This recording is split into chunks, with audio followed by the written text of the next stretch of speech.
நீங்கள் பார்த்து கொண்டிருப்பது 24 நியூஸ் தமிழ். திண்டுக்கல் மாவட்டம் பழனியில் சிவசேனா தமிழ்நாடு மாநில தலைவர் மணிபாரதி பழனி முருகன் கோவிலில் சுவாமி தரிசனம் செய்த பின்னர் செய்தியாளர்களை சந்தித்தார்.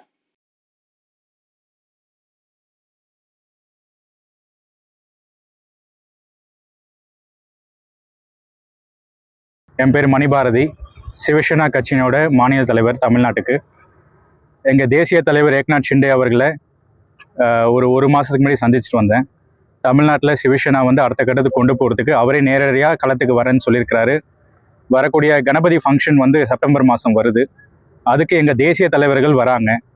எனக்கு தெரிஞ்சு ஏக்நாத் ஷிண்டே அவர்களும் இந்த ஃபங்க்ஷனுக்கு வரதுல எங்களுக்கு பெரிய ஆச்சரியம் இல்லை. ஏன்னா 3 வாட்டி கூப்பிட்டும் அவர் வர முடியல. இந்த வருஷம் கண்டிப்பாக வரேன்னு வாக்குறுதி கொடுத்துருக்காரு. அது கிட்ட வரும்போது நமக்கு தெரியும். இன்னைக்கு பழனி ஆண்டவனை தரிசித்து வந்திருக்கேன். பழனி கோவிலுக்கு போயிட்டு சிறப்பான தரிசனம் கிடச்சிது.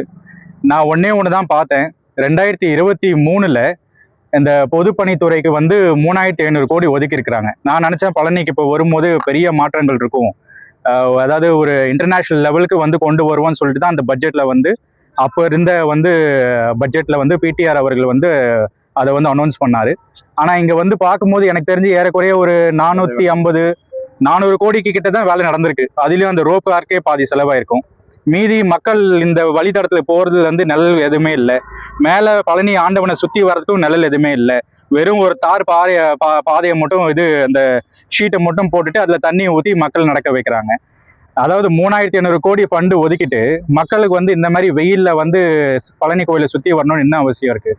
இது எப்படி இருக்குன்னா, பழனி கோயிலுக்கு வந்தால் மக்கள் வெறுத்து போய் இன்னொரு வாட்டி பழனி கோயில் போனால் இவ்வளோ கஷ்டப்படணுமா அப்படின்னு நினைக்கிற மாதிரி இந்த கவர்மெண்ட் நடந்துக்குது. இப்போ கவர்மெண்ட் மாறி இருக்கு. எங்களோட தாழ்மையான வேண்டுகோள், முதலமைச்சர் விஜய் அவர்கள் கர்நாடகாவில் இருக்க கோவிலுக்கெல்லாம் நீங்கள் போனீங்க. என்னோட தாழ்மையான வேண்டுகோள், நீங்கள் பழனி கோவிலுக்கு ஒரு வாட்டி தரிசனம் செய்ய வரணும். இது சிவசேனா கட்சி சார்பாக நாங்கள் கேட்டுக்கிறோம். எதுக்குன்னு சொன்னால், நீங்கள் பழனி ஆண்டவன் நீங்கள் நினைக்கிற மாதிரி சாதாரண கடவுள் கிடையாது. இந்த பழனி ஆண்டவனுக்கு செய்த துரோகத்தினால தான் இந்த டிஎம்கே ஆட்சி எப்படி கவுந்ததுன்னு மக்கள் நீங்களும் பார்க்குறீங்க, பழனி வீட்டில் இருக்க மக்கள் நீங்களும் பார்க்குறீங்க. இதே மாதிரி டிவிகே ஆட்சியும் மக்களுக்கு ஏதோ முக்கியமாக கோவில் நிலம் சார்ந்த விஷயங்கள்ல ரொம்ப கவனமாக செயல்படணும்னு நாங்கள் கேட்டுக்கிறோம். அதனால முதலமைச்சர் நேரில் இந்த கலத்தை ஆய்வு செய்யணும். நம்ம அறநிலைத்துறை அமைச்சர் ரமேஷ் அவர்கள்கிட்ட கொஞ்ச நாள் இன்னும் ஒரு வாரத்தில் நான் போய் சந்திக்க போகிறேன். சந்திச்சு விநாயகர் சதுர்த்தி விஷயமாவும் சரி, இந்த கோவிலில் பழனியில் எல்லாருமே பேசுறது என்னன்னா, அந்த 100 கோடி சொத்தை இது பண்ணிட்டாங்க. அதுதான் இப்போ பரவலாக பேசிக்கிட்டு இருக்காங்க. ஆனா யாருமே இந்த 3500 கோடி ஒதுக்குனாங்க, அதுக்கு என்ன நடந்ததுன்னு பேசல.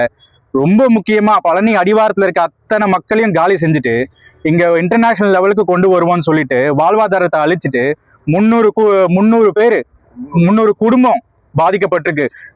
கண்ணுக்கு தெரியாம 2000 குடும்பங்கள் அழிஞ்சுக்கிட்டு இருக்கு. அழிஞ்சிருச்சு. ரோட்ல விற்கிறவங்க, இந்த வயசானவங்க இந்த ஏதோ இந்த மாலை, கயிறு, மாலை, துண்டு, தேங்காய், கற்பூரம் வித்தவங்க எல்லாம் இன்னைக்கு யாரே காணும்.